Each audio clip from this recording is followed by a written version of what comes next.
아멘. 자, 오늘은 잠언 19장에서부터 21장까지 세 장 함께 읽어야 할 말씀입니다. 이걸 쭉 읽어보니까 이게 주제가 뭐 하나가 딱 정해진 게 아니라 이게 어떤 때는 한 절 한 절 다 다른 주제를 가지고 있어서 이게 이제 성경을 이제 읽을 때에 보통 이게 뭐 한 단락, 이렇게 한 문단 이렇게 읽어야 뭐가 탁 들어오는데, 이게 어떤 때는 가정적인 이야기하고 어떤 때는 자녀 이야기 했다가 또 어떤 때는 또 뭐 다른 외부적인 사회적인 이야기 했다가 또 사람의 마음 이야기 했다가 또 결국에는 여호와를 경외하는 뭐 이렇게 왔다 갔다 하다 보니까 이게 참 중심 잡기가 어려운 부분이 이제 잠언입니다. 근데 읽다 보면 이제 어느 한 구절이 확 와닿을 때가 있어요. 이게 또 가정적인 부분들이 있는 경우도 있고, 결국에는 그게 여호와를 경외하라. 그중에 오늘 읽지는 않았지만 오늘 같은 경우 19장에 13절 같은 게 한번 보십시오. 19장 13절에 보면 이렇게 말합니다.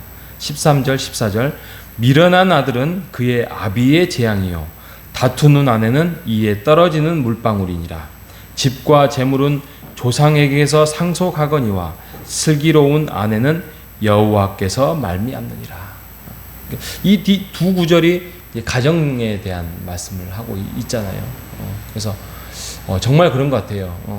자녀들이 장성을 했는데 자녀들이 정신을 못 차리고 속썩이고 중심을 못 잡고 이렇게 살아가는 모습을 보면 정말 그냥 어떻게 할 수도 없고, 이게 정말 아비의 재앙이다, 이 말이 또 와닿을 때가 많습니다.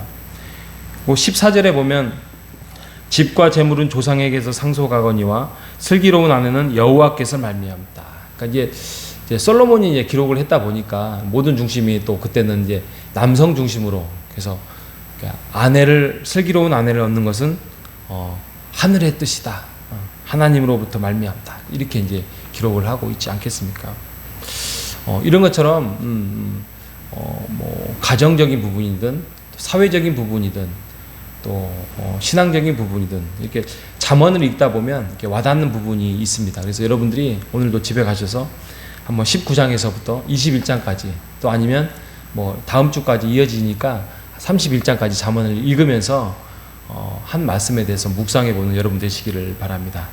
오늘 읽었던 말씀 중에 원래는 이제 16절, 20절에서부터 23절까지 우리가 함께 읽는데, 우리가 선한 삶, 또 옳은 삶을 살기 위하여서 몇 가지의 인생의 특징에 대해서 말씀을 하고 있습니다. 먼저 20절에 보면 훈계를 들으라 라고 말합니다. 훈계를 들으라. 요즘 젊은 아이들은 훈계를 듣기 싫어합니다. 뭔가를 좀 이렇게 아비로서 또 어른들이 이야기를 하면 뭐라 하죠? 꼰대라고 합니다. 꼰대라고. 차라리 유튜브나 어디에서 이렇게 뭐 영상에서 딱 뭔가 딱 자기네들이 꽂히는 그런 거에 대해서 지침을 받으려고 하지, 이게 요즘은 부모의 말이나 뭐 어른들의 말을 듣기를 별로 그렇게 좋아하지 않습니다. 그럼에도 불구하고 훈계를 들으라고 합니다. 훈계를 들으라. 너의 권고를 들으며 훈계를 받으라. 그리하면 너는 필경 반드시 말이죠, 지혜롭게 된다라고 성경은 말씀하고 있습니다. 그리고 두 번째로는 또 어떻게 하면 선한 삶을 살아갈 수 있는지 17절에 보면은 가난한 자를 돌아보라고 말씀합니다. 가난한 자를. 17절에 가난한 자를 불쌍히 여기는 것, 여호와를 꾸어 드리는 것이니 그의 선행을 갚아주리라고 말씀하고 있습니다. 18절에는 또 내 아들에게 희망이 있은즉 그를 징계하되 죽일 마음은 두지 말라. 아유, 무서운 말씀입니다.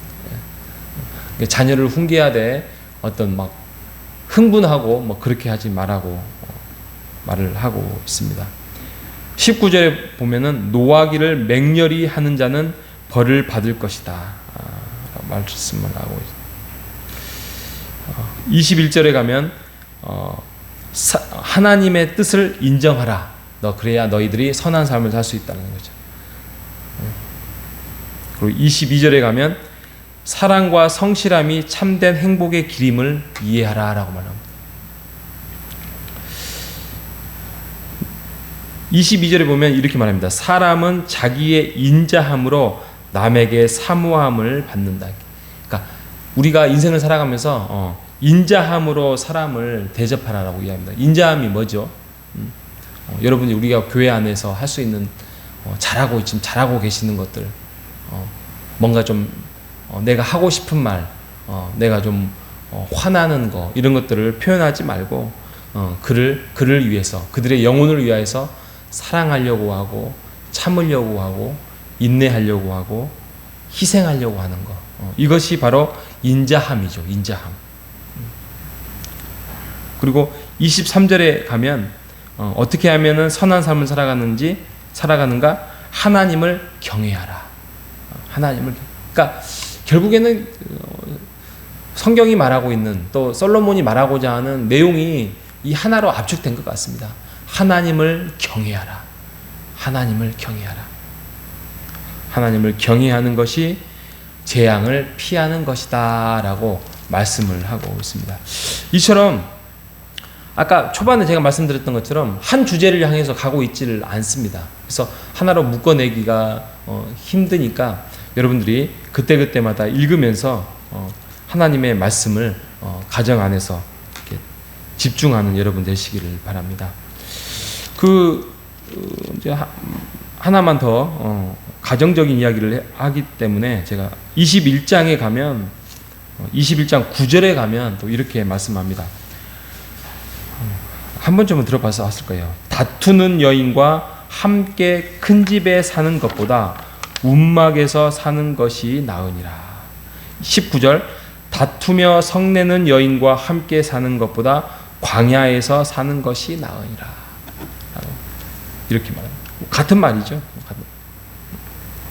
근데 9절에 보면 다투는 여인과 함께 큰 집에서 사는 것, 움막은 집이 아니에요. 그냥 비를 피할 수 있는 아주 작은 처마 같은 거예요.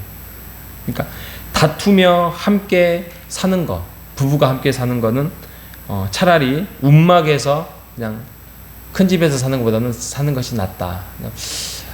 솔로몬이 이스라엘 그 당시에 고대 이스라엘의 집 구조를 두고 말을 하고 있는 것입니다. 그 당시에 그 이스라엘의 집 구조는 오늘날 우리의 그 아파트나 또 가정의 어떤 집들처럼 이렇게 방이 이렇게 나누어지지 않았습니다. 그냥 큰 방 하나예요. 큰 방 하나.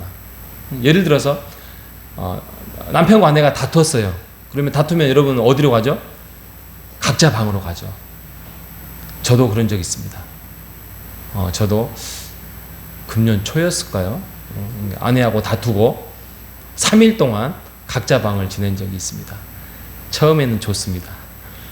처음에는 좋은데 이게 한 이틀 지나고 3일 지나니까 답답합니다. 왜요? 한 집에 있는데 이것을 투명인간 서로 하려고 하니까 힘이 듭니다.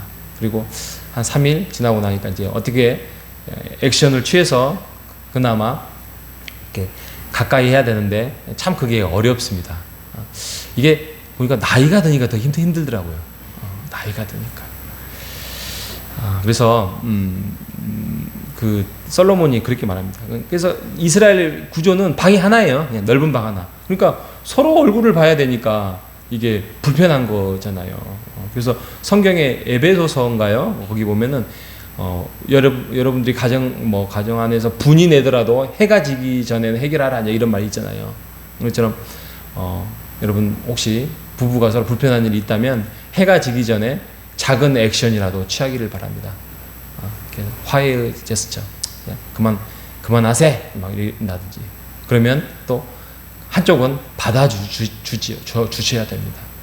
이제 우리가 살아봤자 얼마나 살겠습니까, 그죠? 그래서 만약에 우리가 이제 혼자 살게 되는 경우도 있습니다. 그럼에도 불구하고 그러면 더욱더 하나님의 영광으로, 하나님의 사람으로 여러분 하나님 앞에서 충성스럽게 살아가는 여러분 되시기를 바랍니다.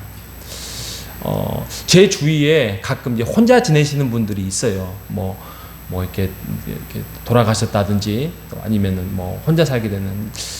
우리 이제 교회도 이제 그런 것들을 준비를 해야 됩니다.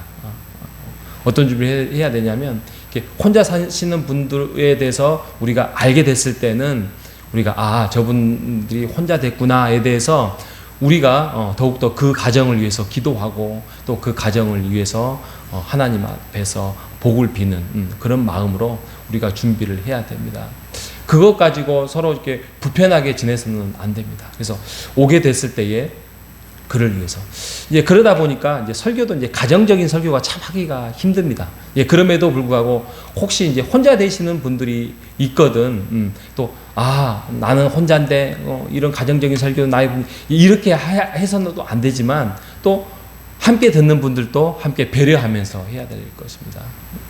제 주위에 그런 분들이 있어서 말씀드려요. 그래서 교회에 이렇게 모셔오고 싶은데 데려오고 싶은데 그러지 못해 준비가 되지 않으면 그런 거에 대해서 우리가 또 더군다나 이제 목장 모임이나 또 이렇게 교구 모임을 하잖아요. 그러다 보니까 우리 이제 장로님들이 또 집사님들이 어련히 알아서 잘 하시겠지만 함께 그런 것들을 배려할 수 있는 그런 준비를 해야 될 것입니다. 그럼에도 불구하고 가정은 소중합니다. 남편이든 아내든 또 자녀든 함께 있을 때의 진정한 복이고 그 가정을 통하여서 하나님이 우리를 빚어가시고 만들어 가십니다.